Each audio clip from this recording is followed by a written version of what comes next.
long ago, long ago. So I got one right here. These things right here were mounted to the wall. Now, anybody that might be a millennial might not have ever seen that, but they at one time were mounted to the wall. And for those that weren't mounted on the wall, sometimes it'd be in my parents' den, and there would be one that was on a table, and it was wired into the wall.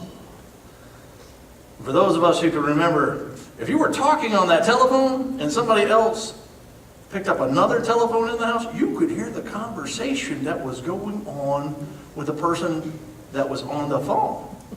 And this made for some interesting times, especially in the teenage years. Now, I'm sure all of us here have been teenagers or raised teenagers or seen a teenager or have some idea how we think they act. But you know, a lot of times, especially like it'll just start off in middle school, they would like, if you picked up the phone on a teenager or a middle school kid, you'd be a lot of nothing. Have you ever seen that? Like kids, you know what I'm saying? You're laughing because you know what I'm saying. It's like they'd be like, okay, say something. And this would go on for like 15, 20 minutes, at least people that I know, not me of course, but there were people like that. And then, you know, it got more interesting as you got into high school, because like where my room was in our house, my father, when we moved in, I picked out my room because I was like 12. I said, in a couple years, I know I'm going to want to be able to pop that screen off, jump on the roof, then jump down to the floor or the ground and be able to take the car, roll it out the back. And listen, I'm at 13 planning this, you know, a few years later. Phone call comes in, and you know, parents, they have radar. They have, I swear to you, they have radar that nobody else can see. Especially, you know, moms have a certain set of radar, dads have a whole different set, you know, but it's radar too. It's like, so I'm pretty sure dad was the one who picked up on it and was like, okay, 10:30, over at the pizza place, right? Oh, beer, yeah, okay, we're gonna have beer. Ooh, what girl, yeah. And then I hear the phone click, which means somebody had been listening in. To which, you know, it came about 9:30 that night, and I'm just like, well, it's time for me to go to bed a little early. I'll see you guys tomorrow. And then Dad came, put his hand on the table and crossed his legs. I said, son, who were you talking to? I gave him my best answer. Nobody. Needless to say, Dad had locked up the car keys, and yeah, this is how my dad was. He pulled pulled a spark plug out of the car so it would not work. So he was making sure I was not going to go out and get in trouble that night. But the idea of this entire message is to be aware of whom you're talking to. Be aware of whom you're talking to. And adults have always kind of looked out for kids that way. Responsible ones have. I want to go and I'm going to try something new with Scripture Day. I would like to illustrate the 1 Samuel 3rd chapter. You know, in this we have Samuel is living in a temple with this older man named Eli. And Eli is really old, and he's trying to get to sleep. And Samuel keeps waking him up. Eli, I heard you calling me, man, and I'm here. What, kid? What? I heard it. Samuel? I said, No, I didn't call you. Go back to bed. Samuel goes back to bed. Then he hears the voice again. He said, Samuel. So Samuel gets up. He runs back over to Eli. Eli, I heard you. What do you need, sir? Kid, I did not call you. I'm trying to sleep. Can you not see? I'm trying to sleep here. Go back to bed. Third time. Samuel.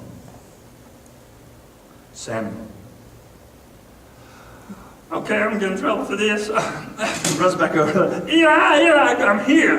What do you need?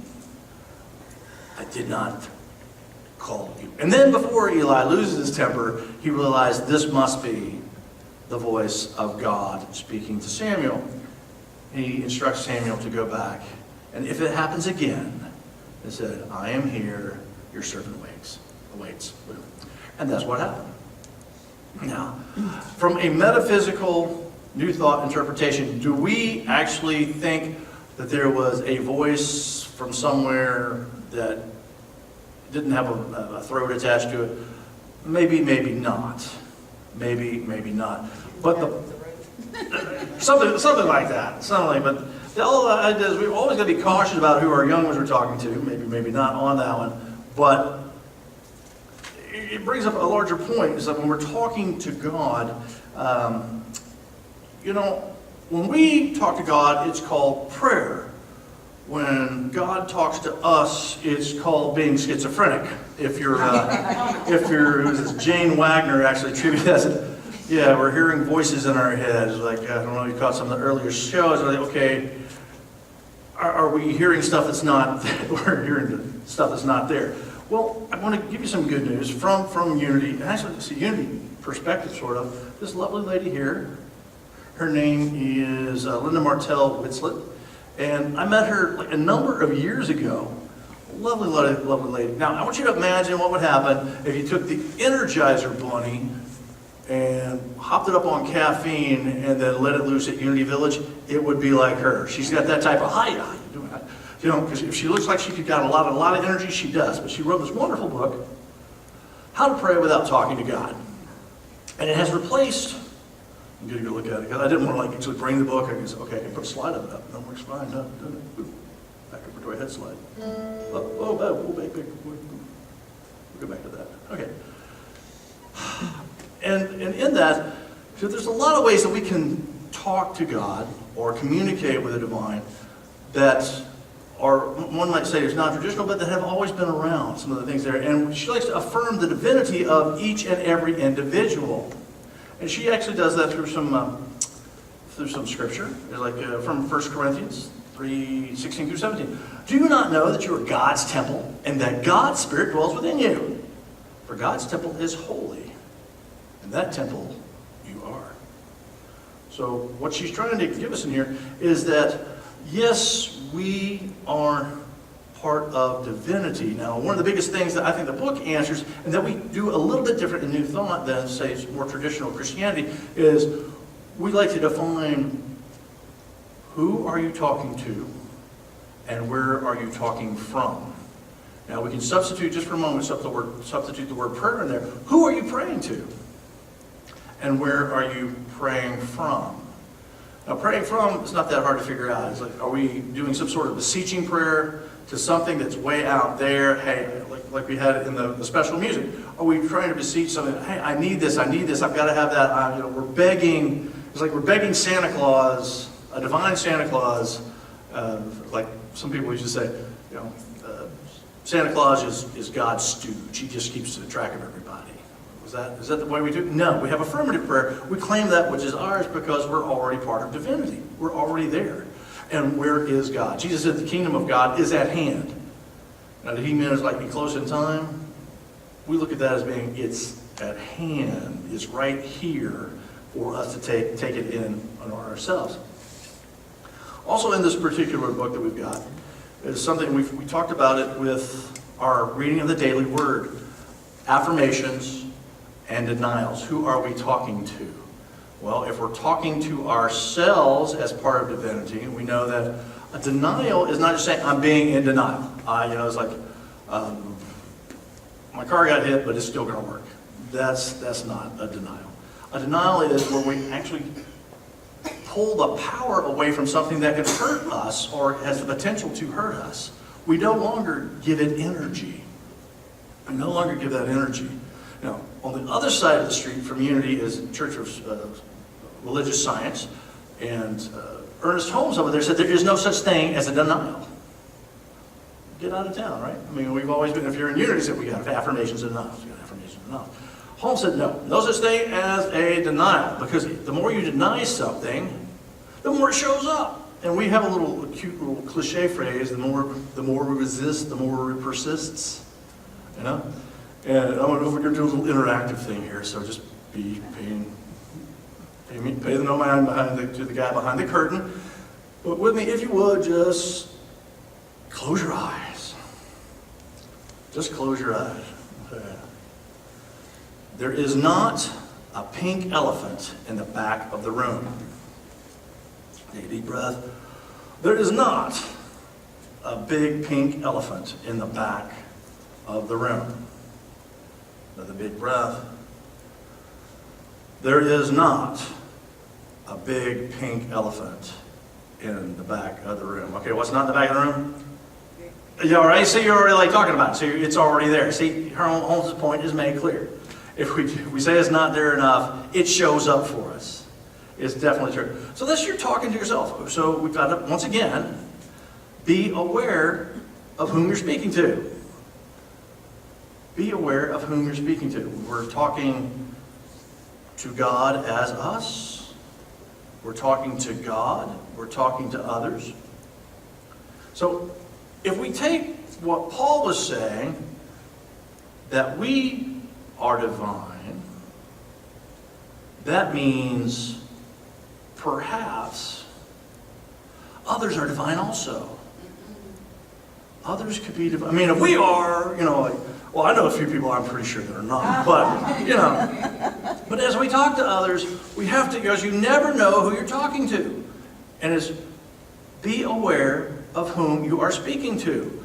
I was driving down Sandy Plains Road in Marietta. It was a lunch meeting, I think, or a breakfast meeting. I was with my brother, and we were talking about some family stuff at one of my favorite places to eat in the world. It's called Readily Cafe. It was early in the morning. I'm driving back to my home in my home office, and son of a gun, we have all this. Has anybody not seen construction in Cobb County recently? I mean, yes, we've got it all over the place. All I got to do is come up 75 off the perimeter. That's covered in traffic. Sandy Plains Road has been turned into like a continuous paving event. Anyway, I'm there, and I'm trying to get down there. Hey, good. Going down there, back over to almost Sprayberry High School to make a left, and a car cuts me off. A car cuts me off. And I'm a little upset. Now, I will tell you that since I've become the spiritual leader of Unity of Kennesaw, I flip 1/3 people off that I used to, especially as I get north of Chastain Road. So when I get closer to the church, I'm like, this could be some of my people at some point in time. So down, boy, down, do not lose your temper. And I was thinking the same thing that day. She was like, Dave, enough people in this particular part of town know that you're a menace. You better not do anything bad. So I was like, ah! So I was like, this anguished, painful face comes. I could see briefly. My face flashes in front of the mirror. I was like, I'm gonna kill you. I'm gonna stroke out. Then the cell phone goes off. The cell phone goes off. Take a deep breath. So, okay. Hi, this is Dave. Dave! Hey, this is Kene. Well, for those of you, at least two of you should know him. The guy's name's Kene Ilinose. He is a friend of mine. He is from Nigeria, from Lagos. He is the former district governor of Toastmasters here in the state of Georgia. And I would say he's a personal friend of mine. At least I thought he was, or he thought I was. Said, hey, I thought you were going to flip me off back there, man. Kene, is that you in this Camry? See, now in front of me that stopped. I said, yeah, man, it's me. It's like, I thought you were going to get out and try to kick my butt. It's like, Dave takes a deep breath. No, Kene, but you should learn to drive. I said, I've been trying to get in that. I was signaling the whole time. I said, like, okay, great. Well, Kene, you're on the wrong side of town. You're over from, on the east side of Atlanta. Why are you here? And I said, then we exchanged that pleasantry. He said, well, I just been under a lot of stress, and of course I knew it was you. Right, so I'll see you later at one of the meetings, right? Right, love you, bye. Okay. So once again, we always have to be cautious who we're talking to. Because we don't know who we're always talking to. But if we go with the assumption that Paul has made for all of us, that, okay, if we're all divine, then if we get mad at somebody and the things that we say, let's say, put it this way. When somebody says something about you that might not be too kind, does it define you? No, but it definitely defines them. You might say that most people in this world we're going around holding up big mirrors for other people to take a look at themselves. If we don't like something that somebody's saying about us, we should take a look around and say, what are we saying about other people? Oops, that could be a tough call. Because what we're really saying is that confusion, that less than Christ-like spiritual attitude that we should be carrying on. And that can be true for us now, and that can be true. Let's just say it. It's been true for the history of the world. For the history of the world. And I'd like to share one story with you. Back in the 1600s, there was a small monastery that was on the Alsace-Lorraine part of where Germany and France split. If everybody's been there, it's kind of a mountainous place. Make some really great wine, good food up there. But there was a small monastery that was down to its last 5 people, last 5 folks. And the rabbi, well, and by the way, the allegory or the metaphor is not wasted on me here, so we'll just leave it at that. But they were down to their last 5. And the head of the monastery, the father there was like, oh man, what are we going to do? What are we going to do? What are we going to do? And the only person he really got a chance to talk to was a rabbi who had a little hut, if you will, that were down in one of the little knolls down there. And all the time he knew that the rabbi was in his cottage, is that there would be smoke coming up and he could see it. Otherwise, the rabbi stayed in town, where on the other side of the mountain where the synagogue was. But he saw the smoke and said, okay, I got to get away from you before I've got enough. I'm going to go talk to the rabbi. Okay, he gets to the cottage. Greetings, Rabbi. Greetings, Father. Come on down. So they broke bread. They had some wine. They're schmaltzen or kibbutzen or what was it? Schmoozing. That's a good word for it too. They're jaw-jacking, as we say down here in the South. They're having a nice, pleasant conversation. They talk about their different problems. It's like the rabbi said, I know exactly what you're feeling. It's like people just don't have a good presence of the Spirit of God anymore. My synagogue, it's always half empty. I can hardly believe it. The rabbi just commiserated with the father, said, well, I know, it's a hard thing. It's a very hard thing. And then father gets up to go and said, oh, wait, I was coming down here to ask you, what can I do to save the monastery? And the rabbi puts his hand on his chin and strokes. He's like, I don't know, but I can tell you one thing. The Messiah is in your monastery. Good day. So the father goes back up to the monastery and the boys are up there. Now these are some older gentlemen now. They've been there for years. This place is starting to fall apart. They're kind of getting old and they're kind of gray. So, you talked to the rabbi? Yeah, I talked to the rabbi. You have any suggestions? It all depends on how you want to take it. He said, the Messiah is here in the monastery. And all the boys there went, huh. And they went about their way. But each one, as they went back to their own little room to contemplate that, they started thinking about it. The Messiah is here in the monastery. The Messiah is here in the monastery. Who could that be? Well, it probably has to be the head father in charge. So wait, no. Now, Brother Johann is a pain in the backside and is really easy to upset, but you know, most of the time he's right. How about Brother Octavio? Octavio, he's very quiet, works with the plants and works in the garden. He's a very, very quiet but contemplative man. Maybe it's him. And one of the other guys said, holy smokes, what if it's me? Maybe I'm the Messiah and I just don't know it yet. They started treating each other a little bit differently at that point in time. As they went to Vespers and then went, like, oh, well, this guy might be the Messiah. Well, that guy might be the Messiah. So I don't want to look bad in front of the Messiah. I like treating this guy like dirt. So they were very cordial to one another. Very polite to one another. And they were very open and honest. And were spoken with authenticity and with integrity in what they were saying and what they were doing. And the father looked around and said, what is going on here? I said, what is going on? These guys are a bunch of suck-ups or whatever, but if the Messiah is here, I probably need to be a little more humble in what I'm doing. And so he changed his attitude and changed his actions there with the remaining 4. And time went on. And then people started coming by to check and see, like they come in and said, well, this place was falling apart, but I got these 5 older men banging on this monastery, fixing rafters and shutters and sweeping floors and spraying Lysol and doing their thing here. They're trying to take care of the place. And more time goes past. Well, can we come to the service? He said, are you guys still doing service? Oh yeah, we're doing service. Yeah, if you want to, sure. We're going to start, we're 11 o'clock, but we have the monastery 5 that we give, just like in Unity, so that, they start 5 minutes late. But people started coming back. And then we had a couple of younger folks, maybe, for them it'd be like 40, and that would be younger for us too. So the 40-year-olds started saying, hey, we'd like to join the order.